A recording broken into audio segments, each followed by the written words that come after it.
শেখ সাদির নাম শুনেছেন? বালাগাল উলা কাশাফাদ দুজা, এই কবিতাটা রচয়িতা, ইরানের বিখ্যাত এক কবি। উনি একবার আর্থিক সমস্যার মধ্যে দিয়ে সময় কাটাচ্ছেন, টাকা নাই, পয়সা নাই, পায়ে দেওয়ার মতো জুতা নাই। উনি খুব দুঃখ পেলেন, হায় রে, আমি ইরানের এত বড় কবি, আমার পায়ে দেওয়ার মতো জুতা নাই। দুঃখ ভরা মন নিয়ে রাস্তায় হাঁটতে বেরোলেন। হাঁটতে হাঁটতে হঠাৎ দেখলেন একটা লোক শুয়ে শুয়ে কাঁদছে, ওই লোকটার দুইটা পাই নাই, পাই নাই। উনি সেজদায় পড়ে গেলেন, আল্লাহর কাছে ক্ষমা চাইলেন, আল্লাহ অনেক দিয়েছো, শুকর আলহামদুলিল্লাহ। এজন্য যেই পরিস্থিতিতেই থাকি না কেন আমরা কি পড়বো? জোরে বলেন, কি পড়বো? এজন্য কানাআতু মিনাল ইসলাম, অল্প কষ্ট থাকার নাম হলো ইসলাম। সম্পদ লাগবে কিন্তু সম্পদের পাহাড় লাগবে না, ঠিক কি না? অল্প খান, অল্প পড়েন, অল্প জমান, অল্পের ভেতরে বরকত ঢুকায়া দিছে কে?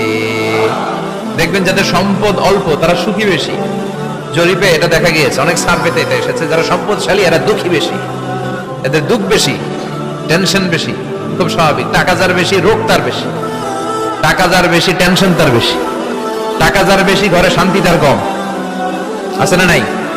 ঘরের ভিতরে অশান্তি, ছেলে কথা শোনে না, ছেলে টানে গাঞ্জা, মেয়ে করে পরকিয়া। আছে না নাই? স্ত্রী কথা শুনে না, ভালোবাসা নাই, ঘরটা জাহান্নামের টুকরা। রোগ বালাই, এক একটা হসপিটাল বিল পরিশোধ করতে মাসে 5 লাখ 10 লাখ। আছে না নাই? কিছু খেতে পারে না, ডাক্তার একেবারে ডায়েট মেনু বেঁধে দিয়েছে। ডায়েট, ভেরি ডায়েট মেনু, এটা এটা এটা এটা কিছুই খাবেন না, শুধু গরু খাবেন না, খাসি খাবেন না, চিংড়ি খাবেন না, খালি ঘাস খাবেন। ইচ্ছে মতো ঘাস খাবেন, মানে ঘাস জাতীয় যত আইটেম আছে সব খাবেন। শাক খাবেন, সবজি খাবেন, সালাদ খাবেন। গরু, চিংড়ি, মুরগি, গোশত, ইলিশ কিছু খেতে পারে না। তাহলে রোগ বেশি, খাওয়ার মজা নাই, ঘরে সাংসারিক শান্তি নাই, খালি ব্যারাম আর ব্যারাম, ঠিক কিনা? কিন্তু সম্পদের পাহাড় গড়েছে। আর অল্প যারা খায়, অল্প পড়ে, রিক্সাওয়ালা, কুলিওয়ালা, অল্প বেতনের চাকরি, কিন্তু হক হালালি মেনে চলে, দেখবেন শান্তি আছে অনেক। হ্যাঁ, বাসা ভাড়া দেয়, ফ্যামিলি চালায়, বাচ্চাদের স্কুল বিল, এরপরও মাস শেষে 1-2 হাজার টাকা হাতে থেকে যায়। আর ওর প্রতি মাসে 10 কোটি টাকা ইনকাম, তারপরও ব্যাংকের ঋণ আছে না নাই? সুখ কারে বলে? কিভাবে আপনি সুখকে ডিফাইন করবেন? সুখ তো টাকায় কিনা যায় না, শান্তি টাকা দিয়ে হয় না, শান্তি দেওয়ার মালিক কে? শান্তি আছে অল্প খেয়ে শুকর করার মধ্যে, শান্তি আছে আলহামদুলিল্লাহর মধ্যে। চিল্লায় বলেন ঠিক কিনা?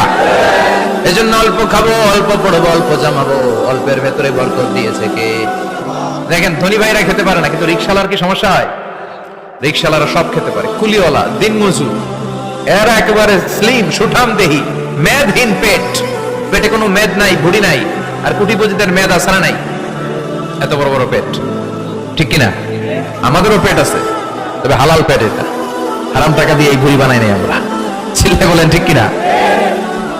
রিকশাওয়ালা, কুলিওয়ালা নিজেও নামাজ পড়ে, বউ নামাজ পড়ে, বাচ্চাটাও নামাজ পড়ে, রিকশা চালায় আর জিকির করে লা ইলাহা